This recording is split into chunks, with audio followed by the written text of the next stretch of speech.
So Abraham obeys God, and he goes and he takes the animal, unbounds his son, slays the animal, and offers him as a sacrifice, probably for atonement for sin. So instead of the son being killed, the scapegoat is the animal. You give it to the other, you don't give it to the son. In the story of Jesus, he actually had to take the hit. Instead of Barabbas, right? This is where the reverse is. Instead of Barabbas, because remember, they brought two criminals in front of the people, and the people had to choose between Jesus and Barabbas, the son or the scapegoat. So instead of the scapegoat being Barabbas, they offered the son, right? The Son of God, to be crucified on a cross for sin. According to the scriptures, he had committed no sin. When you read Isaiah 53, the suffering servant, he hadn't done anything to deserve what he had gotten. Scapegoat. What was the problem with me being a scapegoat? They removed me out of the school, out of the church, out of the seminary.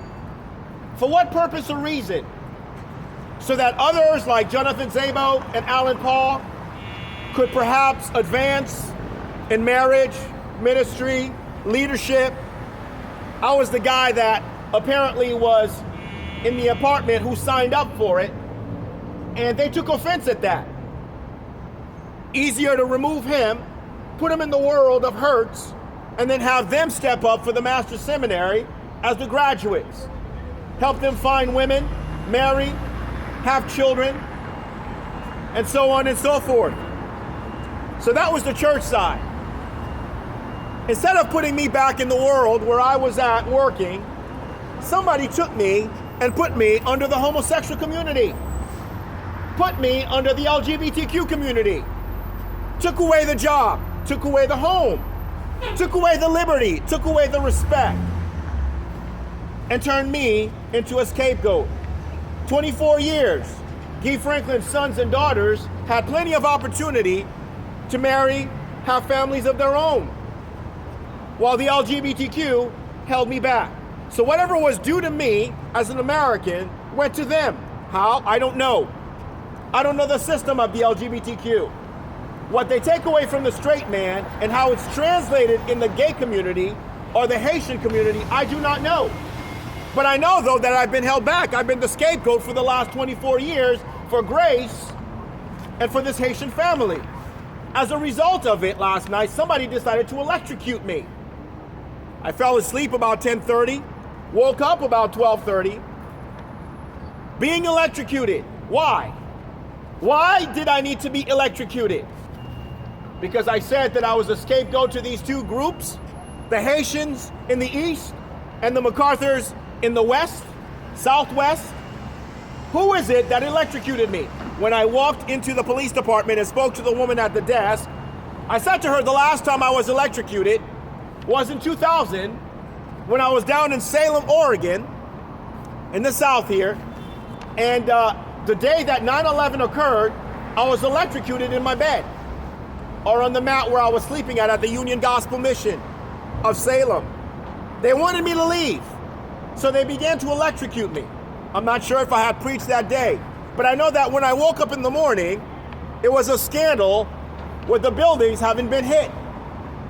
And so I had to leave Salem. That was the last time I was electrocuted. Last night is the reminder of what occurred 20 years ago. And I asked them, why was I being electrocuted? Was it the Portland police here electrocuting me? Or was it the Salem police that came up to electrocute me?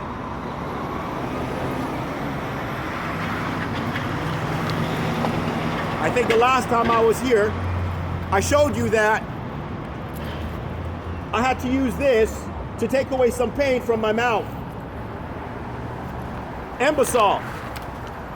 It was down in Salem in 2020, June 4th, that I went down there to get my tooth pulled. When I sat in the chair, the gas that they were giving me was not gas to put me to sleep. I felt as if it was poison gas. So I jumped out of a chair and took off. And the woman was like, what's going on? And I said to her, that's not sleeping gas, that's poison gas. And apparently the dentist down there, or the dentist up here, has something against me because they took x-rays and I didn't pay for the x-rays. And I'm thinking, well, why should I pay for treatment that I did not receive? My teeth were never pulled. You people were trying to kill me in that chair. I know the difference between falling asleep and dying. That was not falling asleep, that was death. If I had continued to breathe in that poison gas. So they've been up here judging me this year. Right now I can't even bite down because they've been playing with my teeth. Somebody's been going in there and cracking my teeth, putting holes in my teeth, and pulling my teeth out. Why? I don't know. Remember, we're sheep in the midst of wolves. And this is what the wolf is doing, right? Treating us like scapegoats. Don't give it to the white boys. Give it to this Haitian. We don't want the Haitian graduating with our signature and our certificate. Don't give it to the son of the maid, Marianne. No. Give it to who? Give it to Duclairon. He's no longer a member of our family. So whatever happens with Guy Franklin, Gabriel Franklin, Gila Franklin, Abdullah Franklin, Joseph Franklin, Carell Franklin, it comes here. From what I heard from Melinda, they're living at the Gretchen Kafuri Commons. What floor? 6th floor. They're all bunched up in a 2 or 3 bedroom apartment. What are the Franklins doing here? Using me as a scapegoat. So when you African, when you European Americans... You want to answer a civil question? I can't, not right now. Maybe afterwards. Where's the IRS building? IRS, it's the green building, right across the street. Go around to 3rd Avenue and go either green building. Go inside. Yeah, make sure you have no weapons, or they won't let you in. So the scripture says, I send you out as sheep in the midst of goats. People are still using others as goats. You don't want to give it to your child. You don't want to give it to a member of your community. You give it to somebody you don't want.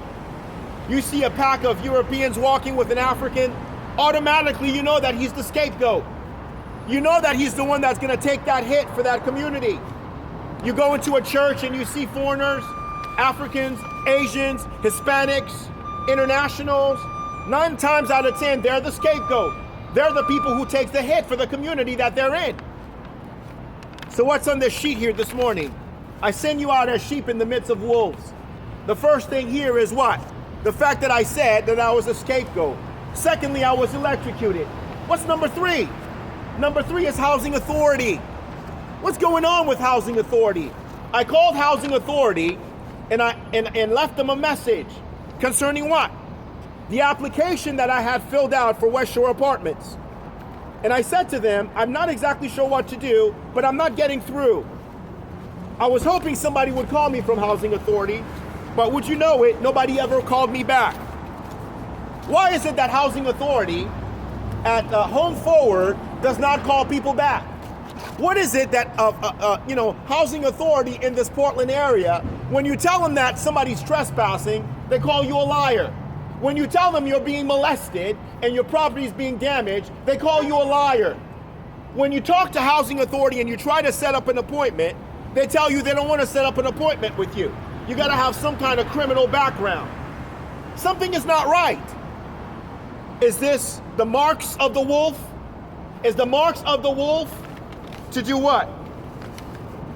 To treat people like scapegoat? Is the mark of the wolf to electrocute people? Is the mark of the wolf to keep people homeless and not allow them to go in-house?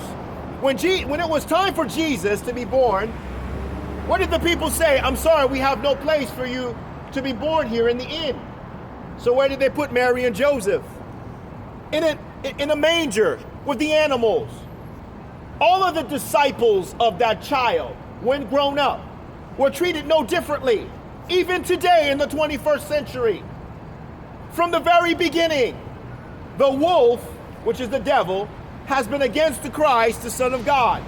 From his infancy to his adult years, all the way throughout the 2,000 years, the disciples of this man have been treated like garbage.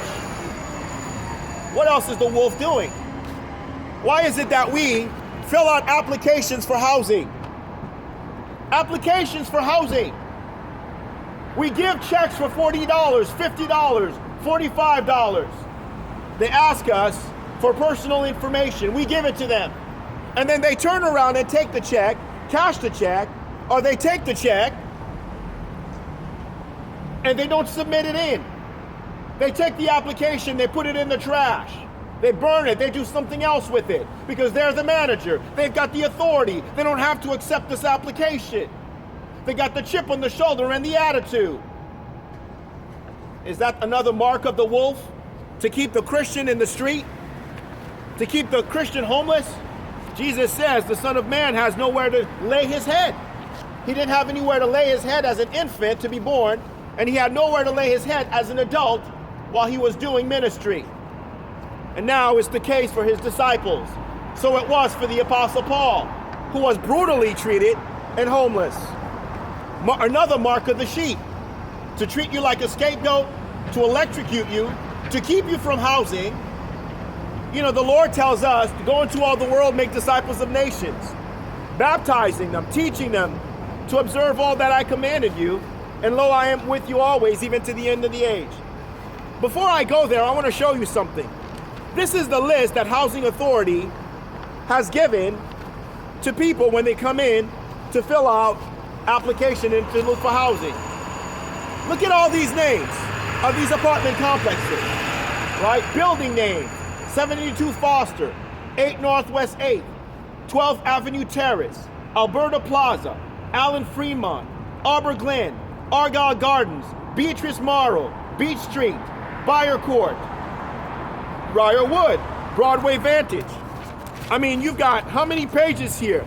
Front and back, right? 1, 2, 3, 4, 5, 6, 7, 8, 9, 10, 11, 12.